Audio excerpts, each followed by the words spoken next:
നമസ്കാരം. പൈസ്റ്റൺ ഡേറ്റയുടെ ഓൺലൈൻ ക്ലാസ്സിലേക്ക് സ്വാഗതം. കഴിഞ്ഞ ക്ലാസ്സുകളിൽ നമ്മൾ ഓസിലേറ്റേഴ്സ് കണ്ടതാണ്. അപ്പോൾ ഇന്ന് നമുക്ക് മൾട്ടി വൈബ്രേറ്റർ എന്നൊരു പുതിയ ഒരു ചാപ്റ്ററിലേക്ക് കടക്കാം.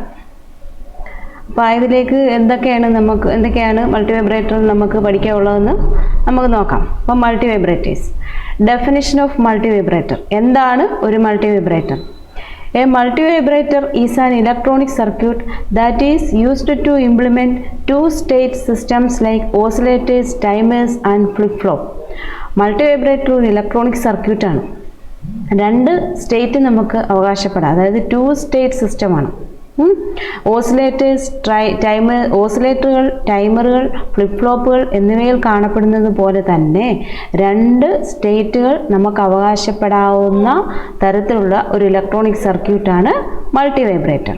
It is characterised by two amplifying devices cross coupled by resistors or capacitors. അപ്പോൾ അതിൻ്റെ സർക്യൂട്ടിലേക്ക് വരുമ്പോൾ ഇതിൽ എന്തൊക്കെയുണ്ടെന്നാണ് നമ്മൾ കാണുന്നത്. It is characterised by two amplifying devices. Amplifying device transistor ഓർ നമ്മൾ കണ്ടതാണ്, ട്രാൻസിസ്റ്റർ ഒരു ആംപ്ലിഫയർ ആയിട്ട് ഉപയോഗിക്കാവുന്നത്. അതായത് ഒരു രണ്ട് ആംപ്ലിഫയിങ് ഡിവൈസ് വേണം. കൂടാതെ തന്നെ റെസിസ്റ്റർ, കപ്പാസിറ്റർ എന്നിവ കൊണ്ട് നിർമ്മിക്കപ്പെട്ടിട്ടുള്ള ഒരു ഫീഡ്ബാക്കിംഗ് സർക്യൂട്ട്, അതായത് ക്രോസ് കപ്പിൾഡ് സർക്യൂട്ടാണ് നമ്മൾ ഉപയോഗിക്കുന്നത്. അതിന് അതിൻ്റെ സർക്യൂട്ട് ഡിസൈനിങ് വരുന്നത് എന്തൊക്കെയാണ്? അതായത് ഒരു ആംപ്ലിഫയിങ് ഡിവൈസ്, രണ്ട് ആംപ്ലിഫയിങ് ഡിവൈസ് വേണം. അത് ട്രാൻസിസ്റ്ററോ അതുപോലെയുള്ള മറ്റേതെങ്കിലും ഡിവൈസുകളാവാം. അല്ലെങ്കിൽ ഒരു റെസിസ്റ്ററും ഒരു കപ്പാസിറ്ററും ഉൾപ്പെടുന്ന ക്രോസ് കപ്പിൾ ചെയ്യപ്പെട്ട ഒരു ഫീഡ്ബാക്കിംഗ് നെറ്റ്വർക്കും കൂടി വേണ്ടിയതായിട്ട് വരും. ഇതാണ് ഇതിൻ്റെ സർക്യൂട്ട് ഡെഫിനിഷൻ. സർക്യൂട്ട് ഡിസൈനിങ്ങിലേക്ക് കടക്കുമ്പോൾ ശ്രദ്ധിക്കേണ്ട കാര്യങ്ങൾ. അപ്പോൾ ഡെഫിനിഷൻ എന്ന് പറഞ്ഞാൽ എന്താണ്, അല്ലെങ്കിൽ ഒരു മൾട്ടി വൈബ്രേറ്റർ എന്ന് പറഞ്ഞാൽ എന്താണ്? രണ്ട് സ്റ്റേബിൾ സ്റ്റേറ്റ് എന്ന് പറയാൻ ഒക്കില്ല, രണ്ട് സ്റ്റേറ്റ് സിസ്റ്റമുള്ള ഒരു ഇലക്ട്രോണിക് സർക്യൂട്ടാണ്. ഫ്ലിപ്പ് ഫ്ലോപ്പുകളെ പോലെ, അല്ലെങ്കിൽ ഓസിലേറ്ററുകളെ പോലെ, അല്ലെങ്കിൽ ടൈമറുകളെ പോലെ രണ്ട് സ്റ്റേറ്റ് ഉള്ളൊരു ഇലക്ട്രോണിക് സർക്യൂട്ടാണ്. ഇതിൻ്റെ സർക്യൂട്ട് ഡിസൈനിങ് വരുമ്പോഴത്തേക്ക് ട്രാൻസിസ്റ്റർ, ആംപ്ലിഫയിങ് ഡിവൈസായ ട്രാൻസിസ്റ്ററുകളോ മറ്റേതെങ്കിലും ഡിവൈസുകളോ, അതുകൂടാതെ തന്നെ ഒരു ക്രോസ് കപ്പിൾഡ് റെസിസ്റ്ററും കപ്പാസിറ്ററും ഉപയോഗിച്ചുള്ള ഒരു ക്രോസ് കപ്പിൾഡ് സിസ്റ്റം കൂടെ ഇൻക്ലൂഡ് ചെയ്യപ്പെട്ടിട്ടുള്ളതായിരിക്കും ഇതിൻ്റെ circuit design. Invention of multivibrator. Henry Abraham and Eugene Bloch described the first multivibrator circuit in 1920, also called a plate coupled multivibrator. അതായത് ഹെൻറി എബ്രഹാം അല്ലെങ്കിൽ യൂജിൻ ബ്ലോച്ച് എന്ന് പറയുന്ന രണ്ട് ശാസ്ത്രജ്ഞന്മാർ 1920 ആദ്യത്തെ മൾട്ടി വൈബ്രേറ്റർ കണ്ടുപിടിച്ചത്. അതിനെയാണ് പ്ലേറ്റ് കപ്പിൾഡ് മൾട്ടി വൈബ്രേറ്റർ എന്ന് വിളിക്കുന്നത്. അതിൻ്റെ ഒരു ചെറിയൊരു മോഡൽ നിങ്ങൾക്കൂടെ കാണിച്ചിട്ടുണ്ട്. It was made from vacuum tubes and its harmonics are being used to calibrate a wave meter. അപ്പോൾ ഇത് വാക്വം ട്യൂബ് കൊണ്ട് നിർമ്മിക്കപ്പെട്ടിട്ടുള്ളതാണ്. ട്രാൻസിസ്റ്ററൊക്കെ ഉണ്ടാവുന്നതിന് മുമ്പാണ്, 1920-കളിലാണ്. അപ്പോൾ വാക്വം ട്യൂബുകൾ കൊണ്ട് നിർമ്മിക്കപ്പെട്ടിട്ടുള്ള ഒരു സർക്യൂട്ടാണ് ആദ്യത്തെ മൾട്ടി വൈബ്രേറ്റർ എന്ന് പറഞ്ഞാൽ. അവിടെ അതിൻ്റെ ഹാർമോണിക്സ്, അതിൽ നിന്ന് പിന്നെ ഹാർമോണിക്സ് നമുക്ക് ഒരു വേവ് മീറ്റർ വെച്ച് നമുക്ക് കാലിബ്രേറ്റ് ചെയ്ത് എടുക്കാനായിട്ട് സാധിക്കുമായിരുന്നു. പ്രത്യേകം ശ്രദ്ധിക്കുക, 1920-ലുണ്ടായിരുന്ന ആദ്യത്തെ മൾട്ടി വൈബ്രേറ്റർ വാക്വം ട്യൂബിനാൽ നിർമ്മിതമാണ്. ഇപ്പോൾ നമ്മൾ ഉപയോഗിക്കുന്ന മൾട്ടി വൈബ്രേറ്റർ ആംപ്ലിഫയിങ് ഡിവൈസായി ട്രാൻസിസ്റ്ററുകളോ അല്ലെങ്കിൽ ടൈമർ ഐസിയോ ഒക്കെ വെച്ച് നമുക്ക് ചെയ്യാവുന്നതാണ്. അപ്പോൾ ഏതൊക്കെ തരത്തിലുണ്ട് മൾട്ടി വൈബ്രേറ്റർ എന്ന് നോക്കാം. Classification of multi vibrator. There are 3 types of multivibrator circuit depending on the circuit operation. അതായത് സർക്യൂട്ട് ഓപ്പറേഷൻ അനുസരിച്ച് നമുക്ക് മൾട്ടി വൈബ്രേറ്ററുകളെ 3ആയിട്ട് തരംതിരിക്കാം. ഏതൊക്കെയാണെന്ന് നോക്കാം. Astable multi vibrator, monostable multi vibrator, bistable multi vibrator എന്നിങ്ങനെ മൾട്ടി വൈബ്രേറ്ററുകളെ നമുക്ക് 3 കാറ്റഗറിയിൽ പെടുത്താം. അതിൽ ഫസ്റ്റ് വണ്ണായ അസ്റ്റേബിൾ മൾട്ടി വൈബ്രേറ്ററിൻ്റെ പ്രത്യേകത എന്താണെന്ന് ചോദിച്ചാൽ, neither state is stable. Astable എന്ന് പറഞ്ഞാൽ തന്നെ നമുക്ക് കാണാം, ഒരു സ്റ്റേറ്റും സ്റ്റേബിൾ അല്ല, ഒരു സ്റ്റേറ്റും സ്ഥിരതയില്ലാതെ ഒരു സർക്യൂട്ടാണ് അസ്റ്റേബിൾ മൾട്ടി വൈബ്രേറ്റർ എന്ന് പറഞ്ഞാൽ. രണ്ടാമത്തെ സർക്യൂട്ട് എന്ന് പറഞ്ഞാൽ മോണോസ്റ്റേബിൾ മൾട്ടി വൈബ്രേറ്റർ സർക്യൂട്ടാണ്. മോണോ മീൻസ് 1 ആണ്. മോണോ എന്നുള്ളതിൻ്റെ അർത്ഥം തന്നെ 1 എന്നാണ്.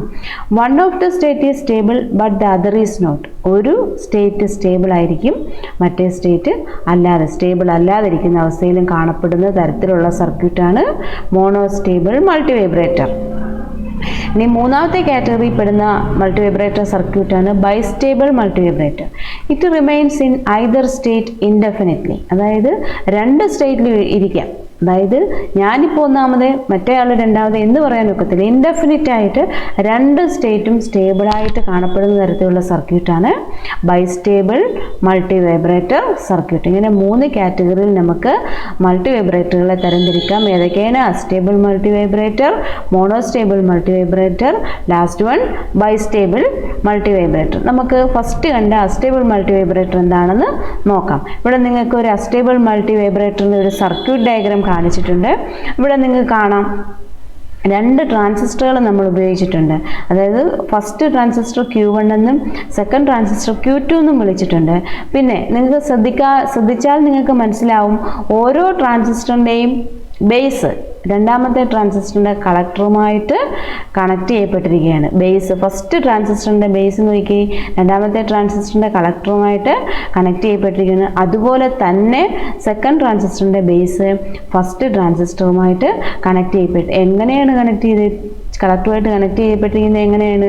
ഒരു കപ്പാസിറ്റർ വഴിയാണ് കണക്ട് ചെയ്യപ്പെട്ടിരിക്കുന്നത്. അപ്പം പിന്നെ ബാക്കിയെല്ലാം അപ്പോൾ ഇതാണ് ക്രോസ് കപ്പിൾഡ് നെറ്റ്വർക്ക് എന്ന് പറഞ്ഞാൽ RC ക്രോസ് കപ്പിൾഡ് നെറ്റ്വർക്കാണ്. അപ്പോൾ നമുക്ക് നോക്കാം. This astable circuit consist of 2 transistors, A cross coupled feedback network and 2 capacitors and 4 resistor. നോക്കാം ഈ സർക്യൂട്ട് ഡയഗ്രത്തിൽ എന്തൊക്കെ നമ്മൾ കാണുന്നുണ്ട്. രണ്ട് ട്രാൻസിസ്റ്റർ ഞാൻ മുമ്പേ പറഞ്ഞതാണ്. രണ്ട് ട്രാൻസിസ്റ്റർ ഉണ്ട്. ക്രോസ് കപ്പിൾഡ് ഫീഡ്ബാക്ക് നെറ്റ്വർക്ക്, ഇതാണ് ക്രോസ് കപ്പിൾ ചെയ്ത ഫീഡ്ബാക്ക് നെറ്റ്വർക്ക്. അതായത് ഫസ്റ്റ് ട്രാൻസിസ്റ്ററിൻ്റെ കളക്ടറിൽ എന്താണോ അതായിരിക്കും സെക്കൻഡ് ട്രാൻസിസ്റ്ററിൻ്റെ ബേസിലെത്തുക. അതുപോലെ തന്നെ സെക്കൻഡ് ട്രാൻസിസ്റ്ററിൻ്റെ കളക്ടറിൽ എന്താണോ അതേ അത് തന്നെ ആയിരിക്കും ഫസ്റ്റ് ട്രാൻസിസ്റ്ററിൻ്റെ ബേസിലെത്തുക. അതിനനുസരിച്ചായിരിക്കും ഓരോ ട്രാൻസിസ്റ്ററുകളും ഓൺ ആവണമോ ഓഫ് ആകണമോ എന്ന് തീരുമാനിക്കപ്പെടുന്നത്. അതുകൂടാതെ തന്നെ ക്രോസ് കപ്പിൾഡ് ഫീഡ്ബാക്ക് നെറ്റ്വർക്ക് അതാണിപ്പം പറഞ്ഞത്. പിന്നെ രണ്ടാമതേന്ന് പറഞ്ഞാൽ രണ്ട് കപ്പാസിറ്ററുകളുണ്ട് യഥാക്രമം. ഏതൊക്കെയാണ്? C1 ഉം C2. പിന്നെ 4 റെസിസ്റ്റർ. ഇത്രയും ഉൾപ്പെടുന്നതാണ് ഒരു മൾട്ടിവൈബ്രേറ്ററിൻ്റെ സർക്യൂട്ട് ഡിസൈനിങ്. പിന്നെ നമുക്ക് സപ്ലൈ കൊടുക്കുന്നുണ്ട്, VCC സപ്ലൈ. അപ്പോൾ അടുത്ത് നമുക്ക് വിശദമായിട്ട് അതിനകത്തേക്ക് പോകാം. Consider Q1 is on. അതിൻ്റെ വർക്കിങ്ങിലേക്ക് കിടക്കുകയാണ്. നമുക്കങ്ങ് പരിഗണിക്കാം. ഫസ്റ്റ് നമ്മൾ സപ്ലൈ കൊടുക്കുമ്പോഴത്തേക്ക് Q1 ആണ് ഓൺ ആയിരിക്കുന്നത് നമുക്ക് സങ്കല്പിക്കാം. Q1 ഓൺ ആയിരിക്കുമ്പോൾ തീർച്ചയായിട്ടും Q2 ഓഫ് ആയിരിക്കും. Consider Q1 is on and Q2 is of. VCC drop across RL1. അപ്പം നമ്മൾ കൊടുക്കുന്ന സപ്ലൈ എവിടെ കാണും?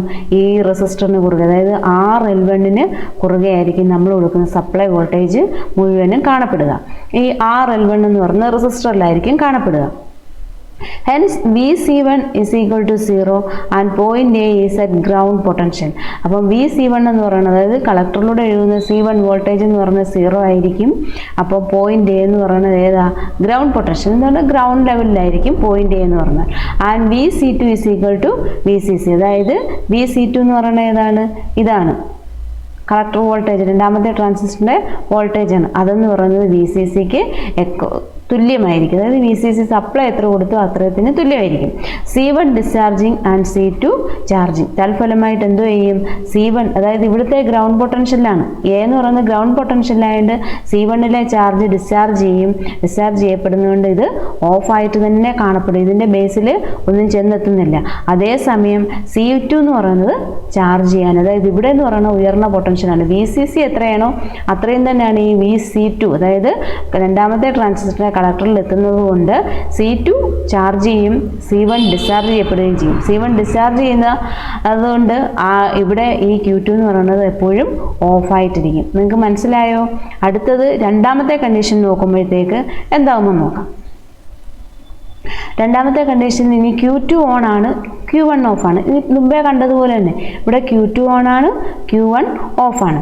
VCC drop across RL2. അപ്പം VCC മുഴുവൻ എവിടെ വരും? ഈ റെസിസ്റ്ററിന് കുറുകെ നമ്മൾ കൊടുക്കുന്ന സപ്ലൈ വോൾട്ടേജ് മുഴുവൻ ഈ VCC ഡ്രോപ്പ് ചെയ്യും. അതായത് സപ്ലൈ വോൾട്ടേജ് RL2 ഡ്രോപ്പ് ചെയ്യപ്പെടും. ഒഴിഞ്ഞു പോകുന്നതിൻ്റെ ഫലമായിട്ട് VC2, അതായത് ഇവിടെയുള്ള വോൾട്ടേജ് എന്ന് പറയുന്നത് 0 ആകും. ബി എന്ന് പറയുന്നത് ഗ്രൗണ്ട് പൊട്ടൻഷ്യലിലാവും. ആ സമയം എന്ത് സംഭവിക്കും? VC1, അതായത് ഒന്നാമത്തെ ട്രാൻസിസ്റ്ററിലുള്ള വോൾട്ടേജ് എന്ന് പറയുന്നത് VCC സപ്ലൈ എത്രയാണോ അത്രയത്തിന് തുല്യമാകും. അപ്പോൾ C2 ഇവിടുന്ന് ഡിസ്ചാർജ് ചെയ്ത് ഗ്രൗണ്ട് പൊട്ടൻഷ്യലായതുകൊണ്ട് C2 ഡിസ്ചാർജ് ചെയ്യപ്പെടുകയും C1 ചാർജ് ചെയ്യപ്പെടുകയും ചെയ്യും. അതുകൊണ്ട് എന്ത് സംഭവിക്കും? C1 ചാർജ് ചെയ്യപ്പെടുന്നതുകൊണ്ട് ആ വോൾട്ടേജ് മുഴുവൻ ഏതിന് അക്രോസ് ആയിട്ടാകും? C2വിന് അക്രോസ് ആയിട്ട്, അതായത് രണ്ടാമത്തെ ട്രാൻസിസ്റ്ററിന് അക്രോസ് ആകുന്നതുകൊണ്ട് രണ്ടാമത്തെ ട്രാൻസിസ്റ്റർ ഓൺ സ്റ്റേറ്റിലിരിക്കുകയും ആദ്യത്തെ ട്രാൻസിസ്റ്റർ ഓഫ് സ്റ്റേറ്റിലായിരിക്കുകയും ചെയ്യും. നിങ്ങൾക്ക് മനസ്സിലായോ? ഒന്നുകൂടെ പറഞ്ഞുതരാം. Q2 ഓൺ ആണ്, Q1 ഓഫ് ആയിരിക്കുന്ന കണ്ടീഷനാണ് നമ്മളിപ്പോൾ കണ്ടത്. അപ്പോൾ C2 ഓണും, അതായത് Q2 ഓണും Q1 ഓഫ് ആയിരിക്കുമ്പോൾ VCC, അതായത് ഈ രണ്ടാമത്തെ ട്രാൻസിസ്റ്ററിൻ്റെ കളക്ടറിൽ കണക്ട് ചെയ്തിരിക്കുന്ന റെസിസ്റ്ററായ RL2ലുള്ള വോൾട്ടേജ് ഡ്രോപ്പ് ചെയ്യും. താഴുന്നതിൻ്റെ ഫലമായിട്ട് ഇവിടെ ഉണ്ടാകുന്ന വോൾട്ടേജ് എന്ന് പറയുന്നത് 0 ആയിരിക്കും. അപ്പോൾ പോയിന്റ് B എന്ന് പറയുന്നത് ഗ്രൗണ്ട് പൊട്ടൻഷ്യലാണ്. അതിൻ്റെ ഫലമായിട്ട് എന്ത് സംഭവിക്കും? C2 ഡിസ്ചാർജ് ചെയ്യും. C2 ഡിസ്ചാർജ് ചെയ്യുന്നതിൻ്റെ ഫലമായിട്ട് എന്താവും? ഈ Q1 എന്ന് പറയുന്നത്, C2 എന്ന് പറയുന്നത് Q1ൻ്റെ ബേസിലേക്ക് പോകുന്നതല്ലേ, അതുകൊണ്ട് Q1 എന്ന് പറയുന്നത് ഓഫായിട്ടിരിക്കും. ആ സമയം ഈ VCC സപ്ലൈ എല്ലാം എങ്ങോട്ട് വരും? C1ന് ക്രോസ് ആയിട്ട്, അതായത് ഒന്നാമത്തെ ട്രാൻസിസ്റ്ററിൻ്റെ കളക്ടറിലേക്ക് എത്തുന്നതിൻ്റെ ഫലമായിട്ട് C1 ചാർജ് ചെയ്യപ്പെടുകയും ചെയ്യും. നിങ്ങൾക്ക് മനസ്സിലായോ? രണ്ട് കണ്ടീഷനും നിങ്ങൾ മനസ്സിലാക്കി പഠിക്കുക. അതിനനുസരിച്ചുള്ള ഗ്രാഫ്, അതായത് വേവ് ഫോം നിങ്ങൾക്കിപ്പോൾ ഇവിടെ കാണിച്ചിട്ടുണ്ട്. ഇതാ കണ്ടല്ലോ. അതായത് VC1, അതായത് ഒന്നാമത്തെ ട്രാൻസിസ്റ്ററിൻ്റെ കളക്ടറിൽ വരുന്ന ഔട്ട്പുട്ടും അതേ ട്രാൻസിസ്റ്ററിൻ്റെ ബേസിൽ വരുന്ന ഔട്ട്പുട്ടും, രണ്ടാമത്തെ ട്രാൻസിസ്റ്ററിൻ്റെ കളക്ടറിൽ വരുന്ന ഔട്ട്പുട്ടും അതേ ട്രാൻസിസ്റ്ററിൻ്റെ ബേസിൽ വരുന്ന ഔട്ട്പുട്ടുമാണ് നിങ്ങളിവിടെ കാണുന്നത്. മനസ്സിലായോ? അപ്പോൾ അസ്റ്റേബിൾ മൾട്ടിവൈബ്രേറ്ററിന് ഒരു സ്റ്റേറ്റ് സ്റ്റേബിളായിട്ടിരിക്കത്തുള്ളൂ എന്ന് പറഞ്ഞു. അതിൻ്റെ വർക്കിംഗ് നിങ്ങൾക്ക് മനസ്സിലായി എന്ന് ഞാൻ വിശ്വസിക്കുന്നു. അപ്പോൾ ഏതൊക്കെ അവസരങ്ങളിൽ നമുക്ക് അസ്റ്റേബിൾ മൾട്ടിവൈബ്രേറ്ററിനെ ഉപയോഗിക്കാം? Application of astable multivibrator used in applications where low clock frequency clock pulse train is required. അതായത് നമുക്ക് ചെറിയ ക്ലോക്ക് പൾസ് വേണ്ടി വരുന്ന അവസരങ്ങളിലേക്ക്, അതായത് ചെറിയ ക്ലോക്ക് പൾസ് ഫ്രീക്വൻസി വേണ്ടി വരുന്ന സർക്യൂട്ടുകളൊക്കെ ഉണ്ട്.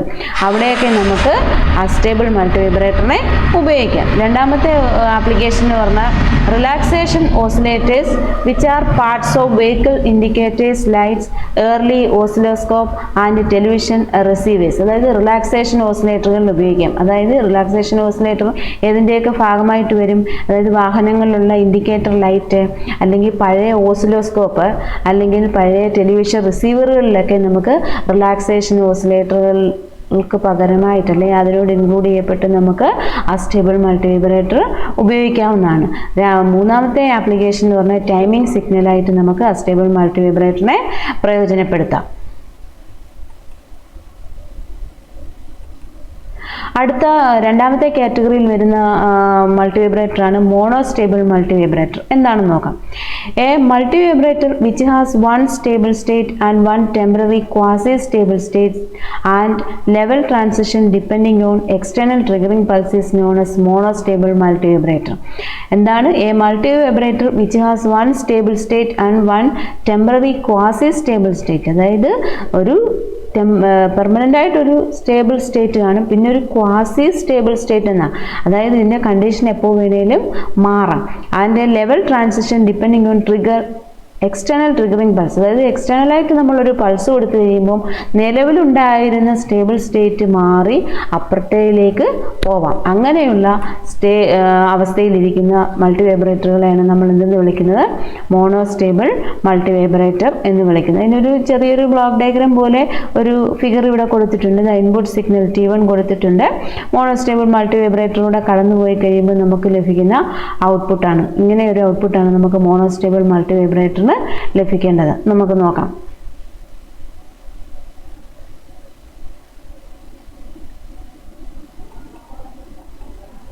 ഒരു മോണോസ്റ്റേബിൾ മൾട്ടി വൈബ്രേറ്ററിന്റെ സർക്യൂട്ട് ഡയഗ്രമാണ്. ഇവിടെയും മുമ്പേ കണ്ടതുപോലെ തന്നെ 2 ട്രാൻസിസ്റ്ററുകൾ ഉപയോഗിക്കുന്നുണ്ട്, Q1ഉം Q2ഉം. ഒരു കപ്പാസിറ്റർ ഉപയോഗിക്കുന്നുണ്ട് C1, പിന്നെ 3 റെസിസ്റ്ററുകൾ ഉപയോഗിക്കുന്നുണ്ട് RL1, R2, R1, RL2. 4 റെസിസ്റ്ററുകൾ യഥാക്രമം ഉപയോഗിക്കുന്നുണ്ട്. ഇത് ഇൻപുട്ട് പൾസ് കൂടെ കൊടുക്കുന്നതനുസരിച്ച് ലഭിക്കുന്ന ഔട്ട്പുട്ട് നമുക്കിവിടെ ലഭ്യമാവുന്നുണ്ട്. എങ്ങനെയാണ് ഇതിൻ്റെ വർക്കിംഗ് എന്ന് നോക്കാം. When the circuit is switched on, transistor Q1 will be of. നമ്മൾ സർക്യൂട്ട് ഓൺ ആക്കുമ്പോഴത്തേക്ക് അല്ലെങ്കിൽ ഒരു സപ്ലൈ കൊടുത്തു, VCC സപ്ലൈ കൊടുത്തു, അപ്പോഴേക്ക് എന്ത് സംഭവിക്കും? ട്രാൻസിസ്റ്റർ Q1 എന്ന് പറയുന്നത് ഓഫ് ആയിട്ടിരിക്കും, Q2 എന്ന് പറയുന്നത് ഓൺ ആയിരിക്കും. Capacitor C1 get charged during this state. ഈ സമയം എന്ത് സംഭവിക്കും? അതായത് Q1 എന്ന് പറയുന്നത് ഓഫാണ്, Q2 എന്ന് പറയുന്നത് ഓൺ ആണ്. ഈ സമയം കപ്പാസിറ്റർ C1 എന്ന് പറയുന്നത് ചാർജ് ചെയ്യപ്പെടാൻ തുടങ്ങും. When a positive trigger pulse is applied to the base of transistor Q1, it turns on. അതായത് ഫസ്റ്റ് ട്രാൻസിസ്റ്ററിൻ്റെ ബേസിൽ ഒരു ട്രിഗർ പൾസ് നമ്മൾ കൊടുക്കുമ്പോഴത്തേക്ക് ഈ ട്രാൻസിസ്റ്റർ, അതായത് ഫസ്റ്റ് ട്രാൻസിസ്റ്റർ ഓൺ ആവും. അതിൻ്റെ ഫലമായിട്ട് എന്ത് സംഭവിക്കും? ഈ രണ്ടാമത്തെ ട്രാൻസിസ്റ്റർ Q2 ഓഫ് ആവും.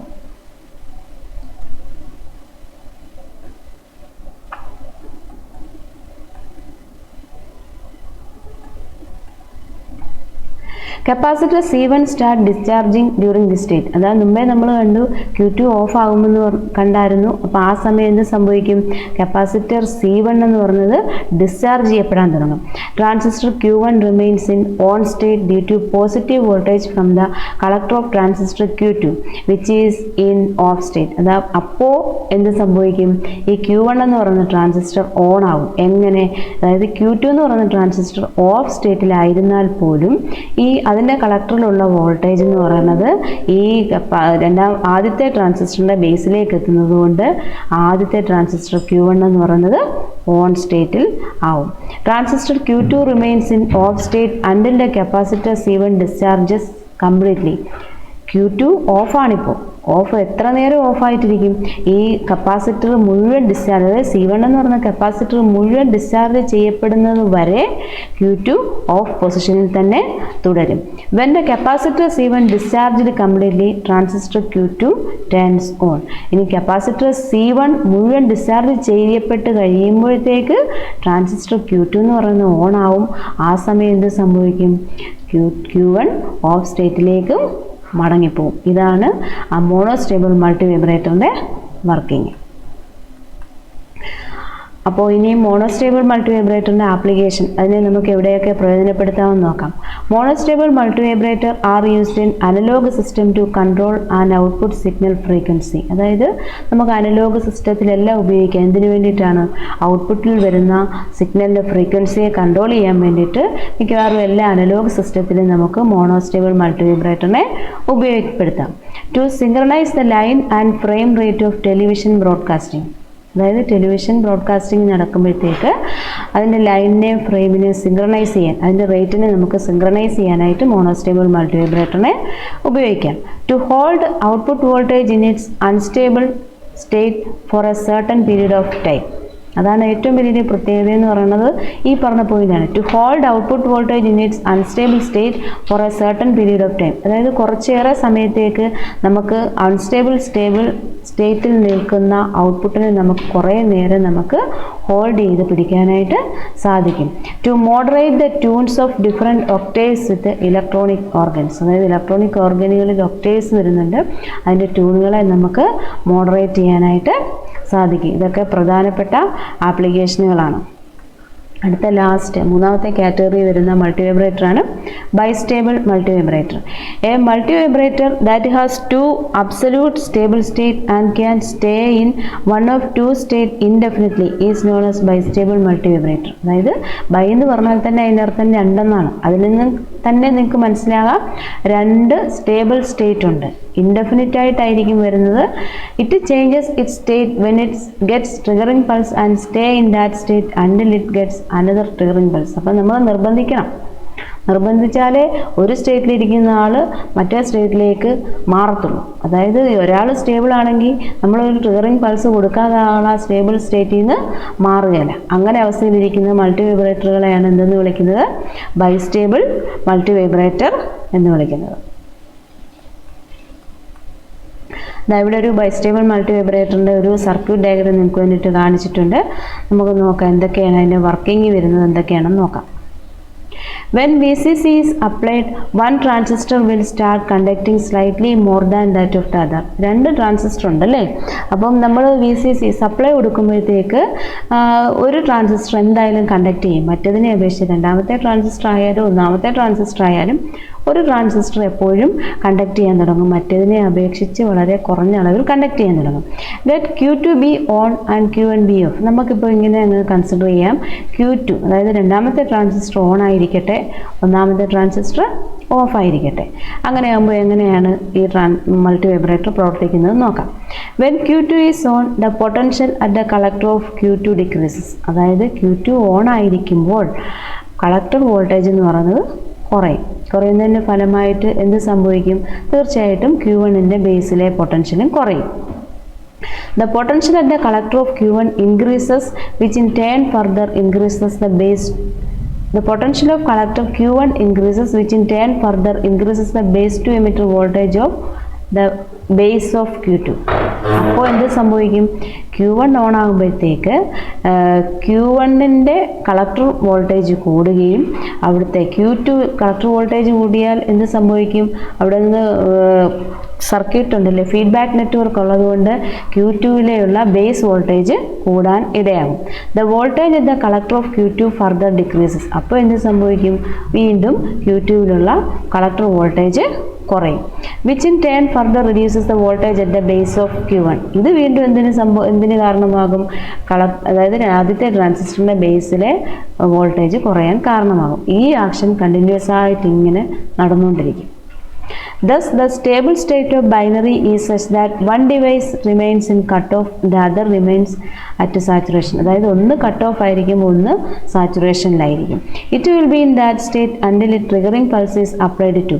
അപ്പോൾ ഇത് മാറണമെങ്കിൽ എന്ത് ചെയ്യണം? നമ്മളൊരു പൾസ് കൊടുത്തേ മതിയാവും. It has two stable state. For every transition of state, triggering is required. രണ്ട് സ്റ്റേബിൾ സ്റ്റേറ്റ് ഉണ്ടെങ്കിൽ പോലും ഒരു ട്രാൻസിഷൻ നടക്കണമെങ്കിൽ നമ്മൾ എന്ത് ചെയ്തേ മതിയാവൂ?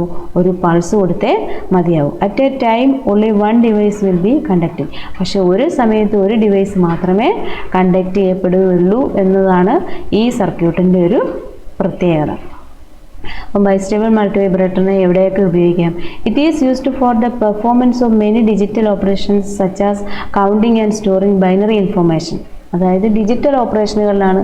മോണോസ്റ്റേബിളിനെ നമ്മൾ അനലോഗിലാണ് ഉപയോഗിക്കുന്നതെങ്കിൽ ബൈസ്റ്റേബിളിനെ നമ്മൾ കൂടുതലായിട്ട് ഉപയോഗിക്കുന്നത് ഡിജിറ്റൽ ഓപ്പറേഷനിലാണ്. അതായത് ബൈനറി ഇൻഫോർമേഷനെ കൗണ്ട് ചെയ്യാനോ സ്റ്റോർ ചെയ്യാനോ ഒക്കെയുള്ള അവസരങ്ങളിലൊക്കെ നമുക്ക് ബൈസ്റ്റേബിൾ മൾട്ടി വൈബ്രേറ്ററിനെ പ്രയോജനപ്പെടുത്താം. It is also used in the generation and processing of pulse type wave forms. അതായത് പൾസ് ടൈപ്പിലുള്ള വേവ് ഫോം പ്രൊഡ്യൂസ് ചെയ്യാനൊക്കെ നമുക്ക് ബൈസ്റ്റേബിൾ മൾട്ടി വൈബ്രേറ്റർ സർക്യൂട്ടുകളെ ഉപയോഗിക്കാം. It is widely used in digital logic and computer memory. എവിടെയാണ് കൂടുതലായിട്ട് ഉപയോഗിക്കുന്നത്? Digital ലോജിക്കിലും computer മെമ്മറികളിലും ഒക്കെയാണ് നമ്മളിതിനെ കൂടുതലായിട്ട് ഉപയോഗിക്കുന്നത്. അപ്പോൾ ഇന്ന് നമ്മൾ പഠിച്ചെന്താണ്? മൾട്ടി വൈബ്രേറ്ററുകളാണ്. 3 വിഭാഗത്തിൽപ്പെടുന്നവയുണ്ടെന്ന് കണ്ടു. അതിൻ്റെ ആപ്ലിക്കേഷൻ എന്തൊക്കെയാണെന്ന് കണ്ടിട്ടുണ്ട്. അപ്പം നിങ്ങൾക്ക് ഇന്നത്തെ ക്ലാസ് മനസ്സിലായെന്ന് വിശ്വസിക്കുന്നു.